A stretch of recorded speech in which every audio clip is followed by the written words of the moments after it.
Hey, everybody. If you like combat sports in all forms, whether it's boxing, MMA, Kyokushin karate, kickboxing, and any other topics that involve pop culture with combat sports, make sure to hit the like, share, subscribe button to the Drew Experience Show, the show that's 80% combat sports and 20% everything else. With that, I'd like to say thank you to a few supporters. First, One Kyokushin and KRT Tips and Tricks. They are the largest growing online Kyokushin content pages that are aiming to globalize Kyokushin, no matter the association, no matter your belt rank. If you want to see Kyokushin grow, give your content to them, as well as the Martial Way blog, where Scott Heaney and his friend Sheehan Terry Burkett have the show Real Talk. Amazing show. I recommend supporting them, as well as these three platforms, or pages, I should say, are helping Kyokushin grow. Also, if you're a pro fighter and that's aiming to go to MMA, whether you're doing Kyokushin or MMA in general, finding a good manager is hard. Luckily, there's Moments Management, where Nima Safapour and his team will make sure you're taken care of, understand the fight game for the in, during, and after, so you can leave healthy and wealthy. Moments Management, where quality and care come first. And lastly, if you're in Quebec, finding a great way to start martial arts can be pretty challenging. But if you're looking to understand tradition and really take your health into your own hands, look no further than IKO Nakamura, where Shihan Pierre Catafort and his amazing team of other Shians and senseis will make sure that your needs are taken care of and you are learning habits that will help you become a better person inside the dojo and outside the dojo in any walk of life. IKO Nakamura. Oh, as well as Sensei Joanne Fournier, who's under IKO Nakamura too, who brings a family-like touch to her dojo. IKO Nakamura, where community and quality are super important in order for Kyokushin. And with that, we move to our guest. One. Hey, everybody. Today's guest on the Drew Experience is a really special one. He is the founder of Wrestling Changed My Life. He's done so many projects with it if you're into wrestling, but also MMA. He's had guests on such as Daniel Cormier. He's spoken to Dan Gable. He's even done another docuseries on, I always butcher the Russian wrestler's name. He'll correct me on that. He's also kind of a mentor and influence for me in terms of how he taught me to go with the niche and build on it no matter what. Don't spread out, just focus on one and then focus on expansion. He's the one, the only Ryan Warner from Wrestling Changed My Life. Honored to be here. What an introduction. And it's so good to talk to you again, my friend. Thanks. You too, man. Congrats, by the way. You're engaged now. Yes, sir. Engaged, man. I bought a condo. I'm domesticated now. Oh boy. Domestic. So you basically, everything is remote work for you guys, with everything going on. Yeah. Remote work. And, yep, I've been, my job's remote anyway, but like I said, got the condo, got engaged. So I hung the jersey in the rafters. I'm retired. I'm off the streets and I'm in the home front now. So things are good, man. I'm happy to hear that. So it's been a very great year for you, and Wrestling Changed My Life. You you had the docuseries of first Dan Gable, which, you told me to watch, and I watched most of it. I listened to it because it was audio, but then you did like a 4-part series of deconstructing Saliev, right? That's the wrestler. Yeah. So Satiev, and Satiev. Yeah. So that one, the audio documentary series is called Slaying Satiev, and that was a multi-part series on an American Brandon Slay, this kind of underdog guy, this Cinderella story, taking out one of the great wrestlers of all time, and Buvasar Satiev. So Slaying Satiev is kind of a pun on that, but it kind of bit me because in Russian, Slaying Satiev means killing Satiev. And so once some of the Russians started doing that, they got very angry and sent me some emails. So I didn't mean to come out that way, but yeah, it's a fun series. And then we did one in February called The Smiths, which was a 7-part series on this legendary wrestling family, the Smiths. And that was a 7-part series. So that was last February as well. So crazy to think that it's been a year and a month since that came out. That's nuts. And what goes into it? Because, you have your interviews like with the guests you have, and then you do these projects. So what goes into these projects of of for these like figures in wrestling? Yeah. So, like you said, every Monday and Wednesday, we publish an interview on Wrestling Changed My Life. Mm-hmm. But, 2-3 times a year, I do these audio documentary series. And let's just take the one I'm working on now. It goes live in April. It's about more of a local Chicago story. This kid who grew up in the most dangerous neighborhood in Chicago, Inglewood. But he was a phenom wrestler, and he's trying to get out of the hood, and then he's getting pulled back in because he joins a gang and just all this crazy stuff. So that's the genesis for this series that comes out in April. But, the process is anywhere from like 6 to 8 months. Mm-hmm. And like the first 2 months, it's just research. And then the next 2 months, it's interviews. So for this one, I think I did 17 interviews, most of them in person. And so I'm like taking a day off work, flying out here, or I'm driving to Iowa. And so those are all done in person. And then after I do all the interviews, I transcribe them to text, I read them, and then start to put together the outline, which is where I'm at now. I'm looking at my board. I have the outline due. It was supposed to be done last week. And then once the outline's done, I'll spend a month writing the script and then another month editing it. So it's definitely a process, but this is my 5th one. So I've gotten the steps down a little bit more patent now. Amazing. That's amazing. And what kind of tools do you use for editing and putting together all these docuseries? Yeah, the most important tools I use for the audio editing, I use a tool called Hindenburg Pro. And it's I wasn't really that familiar with it. I was using Audacity and knew I needed something that could handle the amount of files the audio docs take up, because it's hundreds of files going in there, and Audacity kept crashing. So I thought about using Adobe Audition, but then I found Hindenburg Pro, which is what a lot of radio stations use, and it's fantastic. And then the other big tool I use is to transcribe the audio to text. That's called Descript. And that's a lifesaver, because if you had to listen to it and type it, it would be so much longer than, now I just drop an audio file into Descript. It transcribes the whole interview to text, then I can read it. So those are the 2 main tools I use. And for the videos, iMovie, I imagine? For videos, I was using iMovie. I use Adobe Premiere Pro, and those are for the videos I make for social media. Okay. Yeah. And like you said, I'm kind of like, my end goal is 5 years from now to be a full-time documentary director. And so the audio docs are a great way to fine tune the storytelling and putting it together. But I'm also going to be doing a short film this summer on an Iranian wrestler who escaped during the Iranian Revolution. So keep me updated on that, because I'm half Iranian, so that's like really yes. You got to tell me keep me updated on that. I'm gonna definitely keep an eye on that. And so, Ryan, it's amazing to see what you do, because like you have such an encyclopedia you've created. And what is the end goal like that you want to bring for wrestling with today, since combat sports is so big? What is your end goal to help grow wrestling's popularity and to put more eyes on it? Yes, that's a great question. In terms of the end goal for the podcast, I just want to do it for like another 50 years, just like 2 episodes a week for 50 years. And, by then the catalog will be big. All these stories will be told.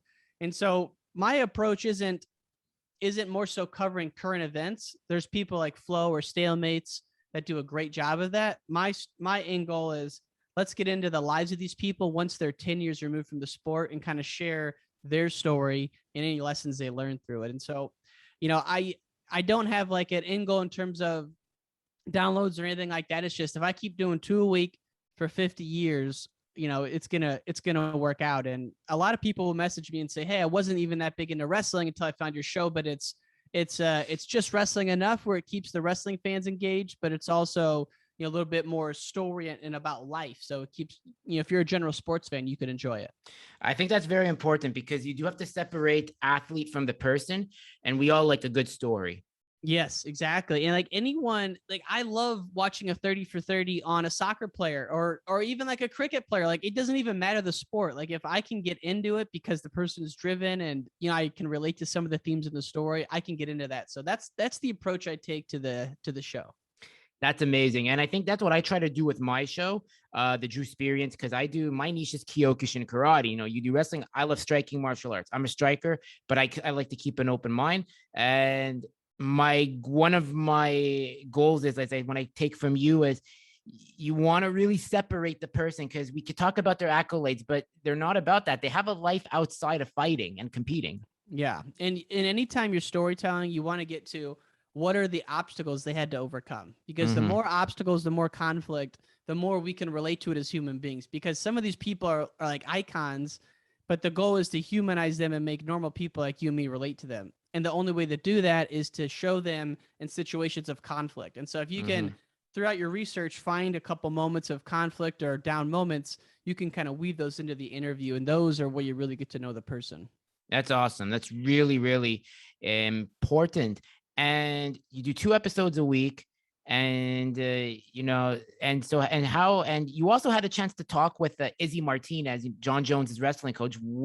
Just tell me that experience, getting to see Freestyle Izzy. Oh, he's such a awesome guy. So much energy. He's like one of the great motivators of all time. So I've interviewed him before. Then I also did a behind the scenes video episode on his wrestling academy, which is here in Chicago. And man, that guy is just, even without UFC in the wrestling circles, he's a legend. Like one of the most freak high school wrestlers of all time. And then he runs this awesome academy where all these great wrestlers come out of it. And then, yeah, he's his charisma, his salesmanship, and his expertise have led him to the UFC, which started with Clay Guida, and then it got to John Jones, and you know, he's the wrestling coach for Holly Holm and all kinds of people in those circles. So he's just an incredible. The word motivator just comes to mind for me. He just motivates the heck out of people. I definitely see that. He was there. He's been with John since the Rampage fight. That's when I noticed him. And then I started noticing him more and more in the other fights. So it's obvious that there is a key role he plays in John's wrestling improvement. And I can't wait to see what he's going to do for John at heavyweight. I'm so excited for this. Is that going to happen or what? Like, is that scheduled? Well, rumors are apparently they want to, I mean, like, these are all rumors because you never know, but they want to do an interim heavyweight title fight with Stipe and John. That's one thing I'm paying every pay-per-view cent to watch that. Yeah. I mean, what in Francis is he's not fighting right now? What's his story? Contract issue when he's got a knee injury that needs surgery. So there's all of that. It's political. It's, you know how it is with the injury and then the contract pay. It's just crazy to me that the UFC could let someone as big as Francis end up in a contract dispute. Like, just give the man what he wants, but let's get him back in the ring or the octagon. I'm dying to see him. I definitely agree. He should be paid and doing what he does best, which is knocking people out to Mars. Seriously, man. He is so massive and so powerful. Like, yeah, just get him whatever he needs. Get him in there. You have to. So taking it back to documentaries, you know, I know you're a very big supporter of Daniel Cormier for what he accomplished in OSU in the Olympics. Is there a chance that you might do a docuseries on him? 100%. That story is incredible. And, you know, going all the way back to his wrestling career, Louisiana is not a hotbed state by any means. He had to go junior college, then went to Oklahoma State, never won a national title, you know, gets beat by Cale Sanderson, and then somehow finds his niche in the Olympic style, freestyle. In 2004, though, at the Olympic trials, I believe it was 03 or 04, right before the trials, his daughter was tragically killed in a car crash. And he, you know, had to go through that experience. He makes the Olympic team in 04, then again in 2008, but at 08 Olympics, he doesn't make weight. And then he kind of falls into like a year of depression.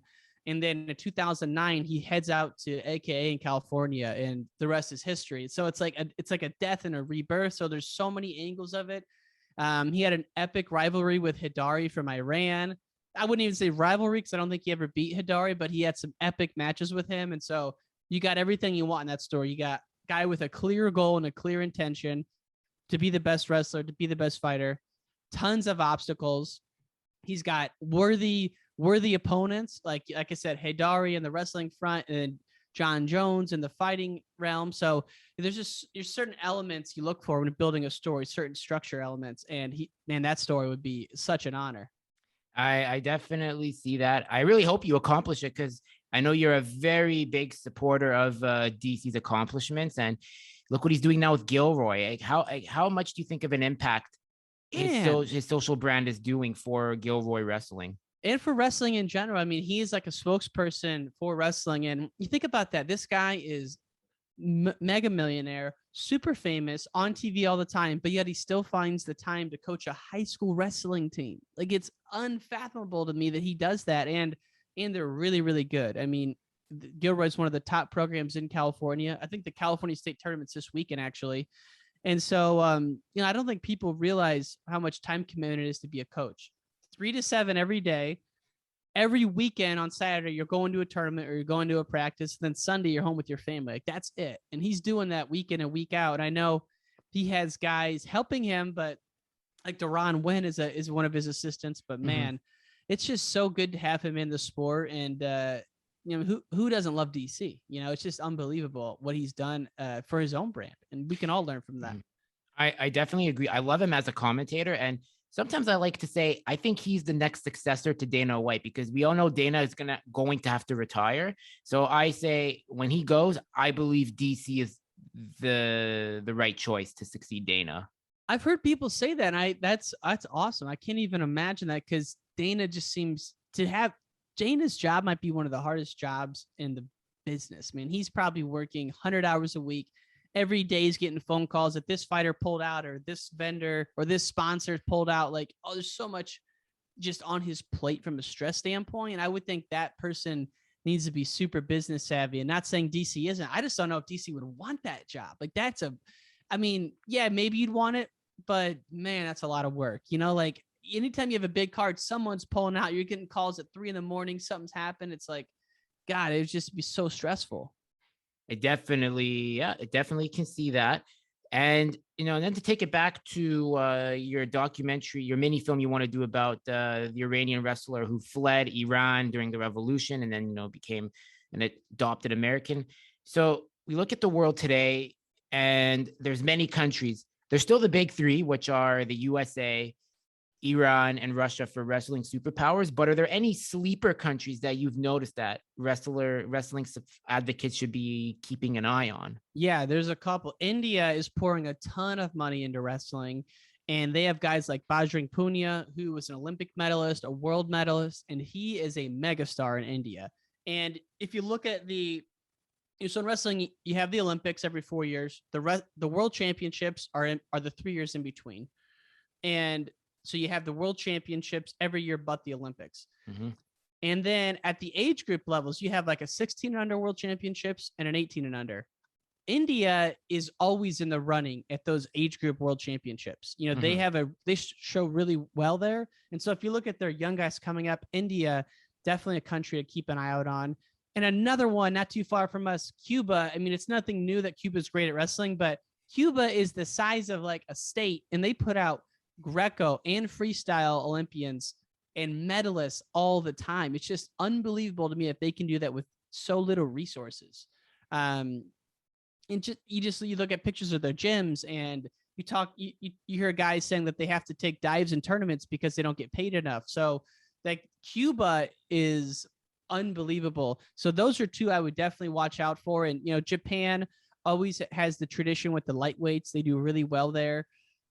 So those three, but then, inside the Soviet republics, the old Soviet republics, countries like Azerbaijan are massive. So any of those old Soviet republics, they're always there, but take a look at India and Cuba as the years progress. Interesting. And I think wrestling does give an avenue, because we see everyone getting into grappling with jiu-jitsu, maybe judo, but these sports or arts, depending on how you look at it, can be very costly. And wrestling you just need like the helmet and the uniform there, and you're good. And not even that. I mean, a lot of people have that, but like, a lot of practices are just wrestling shoes and t-shirt and shorts, and so the US is the only country that uses the headgear, and then the singlets, you can always find one of those. So that's why wrestling is it's the world wrestling body. It's called UWW. They're making a huge push into Africa because, all these countries, they don't have a lot of resources, but if you build up gym, put a wrestling mat down, and bring in quality coaches, wrestling can flourish there. And so we're seeing wrestling take off in a lot of the African countries, and even putting people putting wrestlers at the Olympics, at the World Championships. And that's all just because UWW is putting resources into those countries. So yeah, it's one of the sports that you don't need a lot to make big leaps in. And do you feel like with today, Kamaru Usman, he's a wrestler from NCAA 2 division champ. Do you think his brand and impact being from Nigeria can just help explode the growth of wrestling in Africa? 100%. Yeah. Any of the stars we see now, I know Francis wasn't a wrestler, but if you see Francis go back to Africa, massive. Kamaru Usman, of course. I mean, he's one of the most formidable champions that's ever been through the UFC. And to know that he, like you said, wrestled at Nebraska Kearney and, was on the scene, on the grind. And like, a lot of people graduate Division II and you're going to go into the workforce. He took his talents, went into MMA. And I mean, dude, again, star, millionaire, one of the most dominant champions we've seen in the welterweights. Definitely. I agree. I think he could go down if he can beat Hamzat, if they fight, I think he solidifies himself as the greatest welterweight of all time. Yeah, you have to think so. I mean, I'd love to see him go up to 185 and maybe go down with Stylebender, but I don't hear any words of that happening. Usman's pretty banged up at this point. Yeah, those knee injuries are pretty crazy. Hey, what time is it on your side? Is it already 11:30? It is. Yeah. Okay, because I know you said like gotta make it tight today because Yeah, I got about 5 more minutes, and cool. My day job is in software sales, so I'm constantly juggling invites and podcasts and stuff like that. So I can go about 5 more minutes. Cool. So like I'm gonna ask here, with the last, in that case, for the last question, for anyone that comes to you and says, Ryan, I see what you're doing, and I want to start my own podcast and my own channel. What advice do you give to an up and coming podcaster that wants to do like what we do? Yeah, absolutely. I would say number one, don't overthink it with the technology. Just get a Zoom account and start recording. You don't need, Zoom for virtual. If you're doing in person, buy a recorder or even use your phone and use the voice recorder. So step one is don't overthink the technology. Just start recording. Step two is before you go live with the show on Apple or Spotify, have 5 episodes in the bank and release all 5 at once. And then 3 is you do it consistently. If you enjoy it, do it consistently so that you're releasing episodes on the same day every week or on the same time every month. And then the last and most important thing is find a niche that you love, that you would talk about to your buddies, to your coworkers, to your friends, even if you weren't on the air, because that's going to be the most authentic conversations if you're talking about something you actually love. Whether it's for you karate, for me wrestling, don't find something you think is like a buzzword and that's what's going to be a popular podcast, because listeners will suss that out and they'll tune you out. So keep it original. So be you, and keep it original and keep it simple.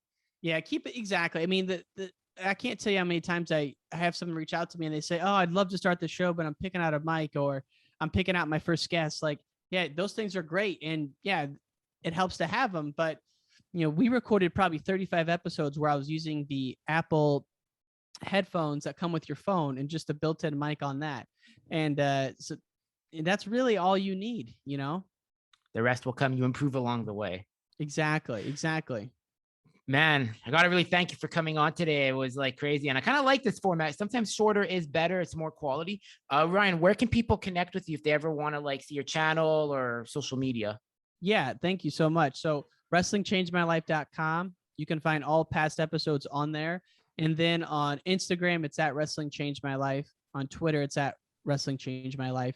And the full episodes you can find anywhere you listen to podcasts. Just search Wrestling Changed My Life and you'll see the episodes, baby. Nice. Thanks for coming on, man. You enjoy yourself. Good luck with everything, with the new chapter in your life and the next docuseries that you're doing.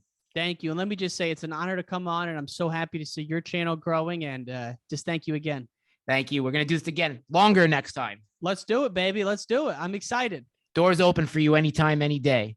Thank you. I appreciate it, my man.